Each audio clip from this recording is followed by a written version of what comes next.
Então, vou-vos tentar levar e tentar não ultrapassar o meu tempo e levar-vos ao longo de todas estas patologias que são as doenças autoimunes neurológicas. E vamos começar por falar das encefalites límbicas e dos seus anticorpos.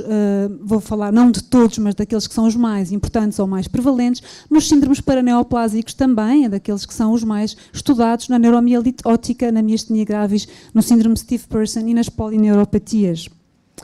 Então, primeiro terei obviamente que começar por fazer aqui algo um bocadinho didático, que é falar sobre o sistema límbico. E o que é o sistema límbico? É importante na formação das novas memórias e na conexão das emoções e dos sentidos a essas memórias. E é parte do cérebro que está envolvida nas emoções, nas memórias e no comportamento. Isto tem tudo a ver com a clínica que vamos encontrar nas encefalites. Está relacionada com o hipocampo, que é uma estrutura em forma de ferradura que está envolvida na formação, na organização e no armazenamento das memórias e envia memórias para o armazenamento de longo prazo e que depois as recupera quando necessárias. É também muito importante na regulação do sistema nervoso autónomo.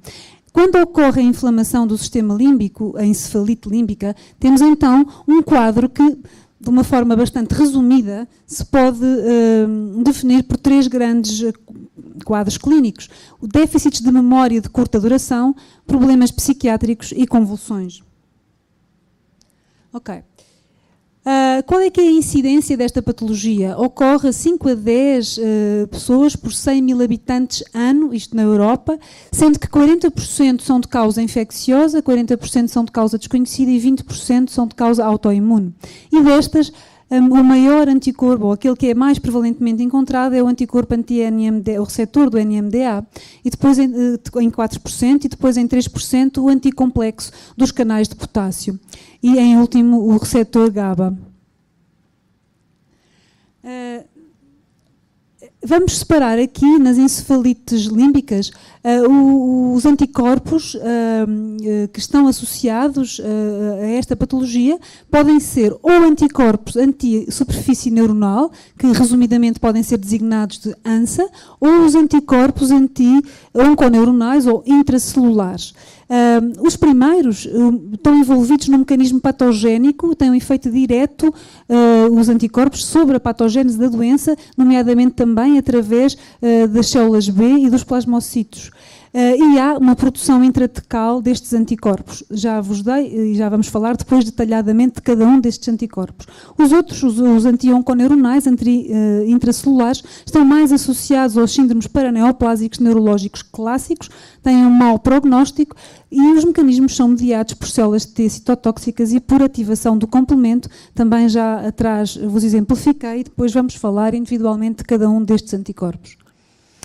Aqui de uma forma mais ilustrada podemos ver, portanto, que esta é a célula neuronal, a sinapse, a fenda sináptica e a superfície da célula neuronal, e este esquema permite dividir, de facto, as proteínas intracelulares que podem ser antinúcleo ou antinucleo ou, enfim, várias estruturas do citoplasma, e estas estão mais associadas aos síndromes paraneoplásicos, e aquelas que estão, os anticorpos associados a antigénios da superfície neuronal, já não são tão paraneoplásicas, embora possa haver uma sobreposição dos quadros clínicos e das patologias associadas, mas não são tão paraneoplásicos, mas são não paraneoplásicos. E na fenda sináptica também a mesma situação ocorre. Portanto, como eu dizia, há um certo overlap, uma certa sobreposição. Os anticorpos, por vezes, estão associados à patologia não paraneoplásica, outras vezes estão associadas à patologia paraneoplásica, e é evidente que quando se começa o estudo de uma encefalite límbica, tem que se fazer um painel alargado para se conseguir fazer mais efetivamente, com uma forma mais eficaz, o diagnóstico diferencial. E para isso, então, devem ser pesquisados os ANSAs, devem ser pesquisadas os anticorpos associados às encefalites paraneoplásicas, os clássicos, que vamos detalhar, como eu disse, mais adiante, e devem também, obviamente, ser pesquisadas os anticorpos associados às encefalites virais. Os ANSAs, como eu já descrevi, são, portanto, os anticorpos anti-superfície neuronal, e os alvos antigénicos estão à superfície da célula, e o quadro clínico é, sobretudo, um quadro de encefalite. No entanto, não esquecer que podem estar associados a síndromes paraneoplásicos e, portanto, devem ser pesquisados em paralelo com outros anticorpos. Quais são, então, as manifestações clínicas mais concretamente? Alterações cognitivas, com a perda de memória de curta duração e confusão, perturbações psiquiátricas, psicose, depressão, ansiedade, agitação, alucinações, confusão e demência, alterações do hipotálamo, com hipertermia, disautonomia, narcolepsia e hiponatrémia, contraturas musculares, distonias, mioclones, disquinésias, etc. e convulsões também. Vamos adiante ter a oportunidade de ver alguns casos clínicos que caracterizam algumas das patologias. Neste quadro podemos ver que estes antigénios ou anticorpos anti-estes antigénios estão, portanto, associados a quadros clínicos que, na sua maior parte, são encefalites ou outros síndromes também neurológicos, e estão, em alguma percentagem, associados a alguns tumores de uma forma importante, e à medida que formos detalhando cada um dos anticorpos, vamos ver quais são os tumores e as patologias. Estes são aqueles que vamos detalhar, portanto, o NMDA receptor, o dos canais de potássio, os receptores GABA, os AMPAs e os DPPX. Na encefalite com anticorpos anti-NMDA, foi descrita pela primeira vez em 2007, neste paper aqui do professor Dalmau, embora já em 2005 não tenha sido identificado o anticorpo, mas já tinha sido feita uma associação entre o carcinoma de teratoma do ovário e o síndrome da encefalite paraneoplásica. É uma encefalite autoimune muito frequente, como eu já disse, corresponde a cerca de 4% naquelas em que se encontra o marcador NMDA, e é a segunda encefalite autoimune em crianças. Fixar, sobretudo, que de facto é um quadro que ocorre muito em jovens mulheres ou em crianças associada ao teratoma do ovário. E neste paper, publicado em 2013, é possível verificar que 81% dos doentes com este marcador são do sexo feminino, 37% têm menos de 18 anos, 95% têm menos de 45 anos e 38% têm uma patologia neoplásica associada. E o quadro clínico é um quadro clínico que pode ter uma evolução, e essa evolução tanto pode ser para um agravamento, que há sempre um início com alguns prodromos inespecíficos, passando por alterações neurológicas psiquiátricas evoluindo para as neurológicas, ou, caso se consiga efetivamente um diagnóstico eficaz, haver uma reversão do quadro clínico completo. O diagnóstico laboratorial pode ser um diagnóstico em que se utiliza as ferramentas habituais, tanto imagiológicas como eletroencefalograma, como mesmo as laboratoriais a que estamos habituadas, como a pesquisa no líquido cefalorraquidiano da pleocitose linfocitária, que existe em menor ou maior grau nas diferentes encefalites, a presença das bandas oligoclonais, ou então a pesquisa específica dos anticorpos. O diagnóstico precoce é crucial, pois os doentes podem, como eu já disse, melhorar com a imunoterapia, no caso de não haver um tumor, ou com a remoção de um tumor, qualquer ele que seja, e a partir daí pode haver uma recuperação mais rápida, como vamos ilustrar com este slide, que foi dado com cortesia pela Euroimune, e que aqui podemos ver o caso da Analisa, que foi acometida subitamente por um quadro de uma doença misteriosa que a deixou imediatamente em coma. Não foi fácil chegar ao diagnóstico, eventualmente foi então pedido o anticorpo anti-NMDA, receptor do NMDA, e a partir daí foi possível fazer o diagnóstico. E nesse caso, depois existiu uma recuperação que, apesar de tudo, demorou cerca de 24 meses, ela só voltou ao trabalho 2 anos depois, e, portanto, 75% dos doentes têm uma recuperação total, uma vez feito o diagnóstico. A importância da rapidez do diagnóstico e do diagnóstico diferencial, e vamos concluir isso à medida que vamos falando. O outcome depende, portanto, do atraso ou da rapidez com que é feita a instituição do tratamento e da gravidade da doença. Pode ser feita com imunoterapia de primeira linha, ou, se falhar, com imunoterapia de segunda linha para os biológicos mais recentes, que geralmente acabam por ser eficazes, podendo, no entanto, existir uma recorrência em cerca de 14% dos casos, sendo que destes 73% não têm tumor. Como é que vamos então proceder para fazer o diagnóstico? Podemos utilizar ferramentas como sejam os tecidos, seja o hipocampo, seja o cerebelo de Morganhos, em lâminas, neste caso que são também a cortesia da Euroimune, que são aquelas que eu utilizo na prática, ou usamos, ou podemos usar, podemos usar também células transfectadas, que é uma ferramenta que facilita muito o diagnóstico, e vamos ver porquê. E aqui um exemplo entre a utilização do hipocampus e do cerebelo, em que se verifica que aparecem anticorpos, no caso de uma encefalite antirreceptor da NMDA, em 100% no hipocampus e no cerebelo, mas, no entanto, também noutras patologias que não é NMDA, e ocorrem também nestes tecidos a presença de anticorpos. E na utilização, como este slide também já foi mostrado aqui, na utilização das células transfectadas, e esta é a forma como se consegue obter uma célula transfectada, na utilização das células transfectadas, que têm este aspecto, é possível distinguir a presença, de facto, dos doentes que têm efetivamente um anticorpo antirreceptor do NMDA e daqueles que são efetivamente negativos, que são os que têm outras patologias. Quase em jeito de conclusão e take-home messages, eu diria que, e é muito importante fixar estas mensagens, que apenas os títulos de anticorpos no líquido cefalorraquidiano se correlacionam com a atividade da doença e que ocorre uma persistência dos anticorpos no soro mesmo depois de o doente já ter sido tratado e estar assintomático, e que é necessário fazer o follow-up com anticorpos séricos. O follow-up com anticorpos séricos não é fiável como marcador de atividade, mas sim com marcadores do LCR, porque, de facto, eles mantêm-se no soro durante algum tempo. Como conclusão, esta é uma entidade relativamente nova e que foi inicialmente descrita em mulheres com teratoma, também afeta doentes mais idosos e mulheres sem o teratoma do ovário e também em pessoas do sexo masculino e em crianças.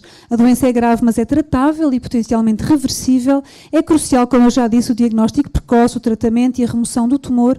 E o diagnóstico baseia-se na presença de anticorpos no soro e no LCR, como já referi, aqui o LCR mais importante na monitorização.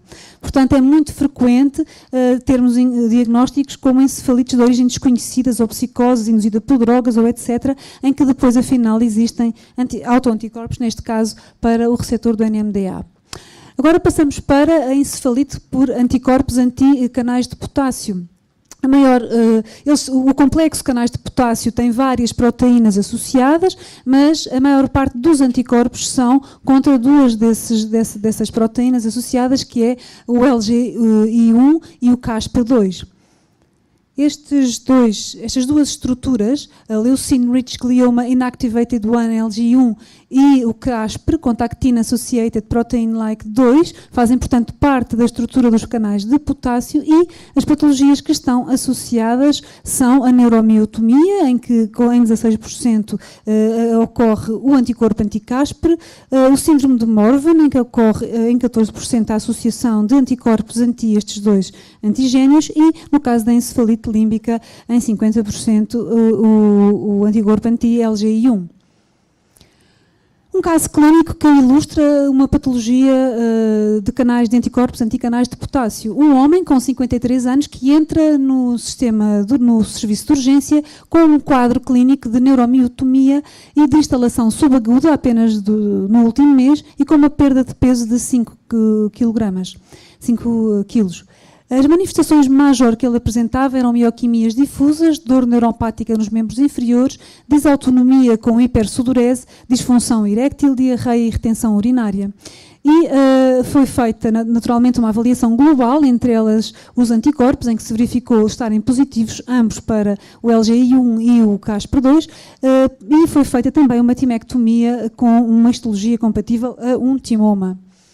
Após timectomia, o doente apresenta-se assintomático e os anticorpos foram novamente testados, mantendo-se o CASPR2 positivos. Após um mês, o doente agrava o seu estado neurológico, reaparece um quadro de neuromiotomia e uma hipersudorese, confusão, o delírio, uma insónia, uma perda de capacidade da marcha, e os anticorpos mantêm-se positivos, razão pela qual foi decidida uma plasmafrese com uma melhoria progressiva do seu estado neurológico, que se manteve assintomático durante um mês, no entanto, ocorrendo novo agravamento. Foi instituída a corticoterapia, com melhoria dos sintomas, novo agravamento após um mês, com agravamento do quadro clínico já descrito, uma proposta terapêutica urgente com biológicos anti-CD20 e aqui há uma recuperação do quadro clínico de uma forma quase completa, com também a ajuda da fisioterapia para a recuperação da força muscular e com a adição de azitromicina e de prednisolona e de anti-CD20, o doente torna-se, após períodos de 3 a 5 meses, autónomo, mantendo a ausência do quadro clínico até hoje. E, de facto, é um quadro em que há uma encefalite anticanais de potássio e que foi possível fazer o diagnóstico com a pesquisa destes anticorpos, anti-LGI1 e CASPR2 e, naturalmente, aqui a ilustração da possibilidade de fazer o seu diagnóstico através da imunofluorescência indireta e das células transfectadas. Aqui vou ser agora, a partir de agora, um bocadinho mais rápido, uma vez também o próprio tempo já é escasso, e vou descrever a encefalite com anticorpos anti-receptores AMPA, receptores também do glutamato, que foram descritos pela primeira vez em 2009, normalmente ocorrem em mulheres, na sua maioria, e já mulheres com alguma idade, 60 anos, responde muito bem também à imunoterapia e daí também a importância de fazer o diagnóstico rápido e precoce, no entanto, podem haver recaídas com perdas irreversíveis e chamar a atenção que em 70% dos casos estão associados a tumores, sejam tumores da mama, sejam tumores do pulmão, de pequenas células e o timoma também aqui mais uma vez. Em termos de análises genéricas feitas, encontramos uma pleocitose linfocitária que não é específica nem característica. Pode estar associada também a outras patologias e essas são também patologias que nos podem fazer chamar a atenção para a presença deste anticorpo. No caso da encefalite com anticorpos antirreceptores GABA, foram descritos muito recentemente, em 2010, associados a carcinomas do pulmão de pequenas células, em 60%, em situações em que temos um anticorpo anti-HU negativo. Aqui o rácio mulher-homem é igual, mas também em doentes com cerca de 60 anos, e temos a presença do anti-GABA receptor no líquor e no soro, e por vezes também associados à presença de outros anticorpos. Devem ser estudados estes anticorpos em todos os doentes que têm encefalites, sem haver evidência de agente causador, e mais uma vez nos doentes que tenham quadros de encefalites límbicas, como eu já disse no início. Os DPPX também em 2013, portanto muito recentemente, aqui não associados a nenhuma neoplasia, mas associados a um quadro mais característico que nos pode fazer pensar neste marcador, como seja a diarreia, a perda de peso súbita, com mais uma vez uma encefalite autoimune, com os critérios clínicos que eu já descrevi, de agitação, perda de memória, alucinações, etc.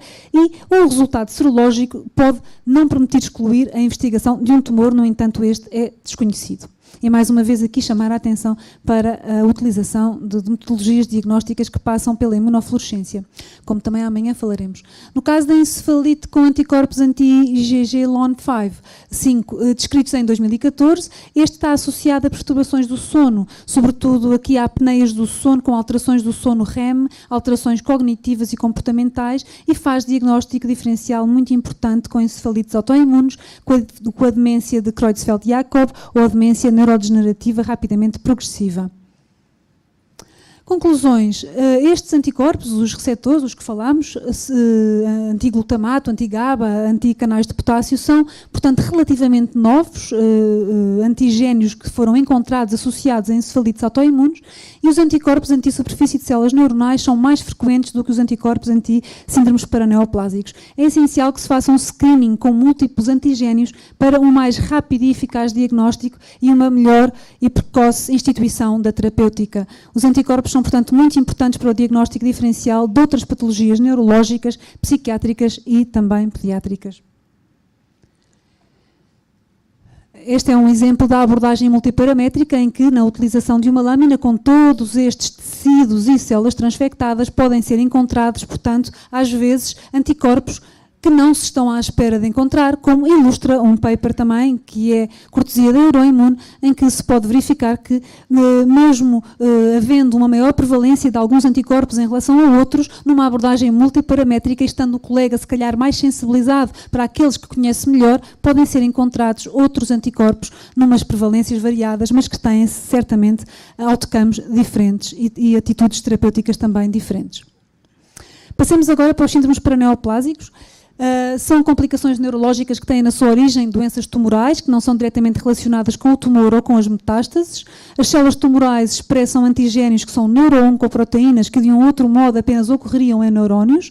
É induzida, portanto, a produção de anticorpos contra estes antigénios e estão envolvidas, como eu já disse, células T citotóxicas que são lesivas para os neurónios, e aqui o tratamento do tumor, muito definitivamente, trata o quadro clínico e melhora os sintomas. São alterações do sistema nervoso central e sistema nervoso periférico, com degeneração cerebelar ou ainda com neuropatias sensoriais. Podem ser detectados os autoanticorpos até cerca de 5 anos antes do aparecimento do tumor, e a probabilidade, ao encontrarmos anticorpos que estejam associados aos síndromes paraneoplásicos, a probabilidade da existência de um tumor é de 95%, pelo que a sua presença deve obrigar à procura exaustiva desse tumor. Então, quais são aqueles anticorpos onconeuronais que estão bem caracterizados? É o anti-HU, o RI, o IU, o anfifisina, o CV2, o MA e o TA, todos estes nas prevalências que podem aqui ver, que estão associados a estes tumores e que é muito importante pesquisar, sobretudo o tumor pulmonar das pequenas células ou o neuroblastoma, no caso do HU, mama e pulmão, o ovário, mama e útero, no caso do IU, mama e pulmão, anfifisina e por aí fora. E estes que estão menos parcialmente bem caracterizados e que têm uma prevalência também inferior, estes antigénios, e que estão também associados predominantemente ao carcinoma das pequenas células do pulmão.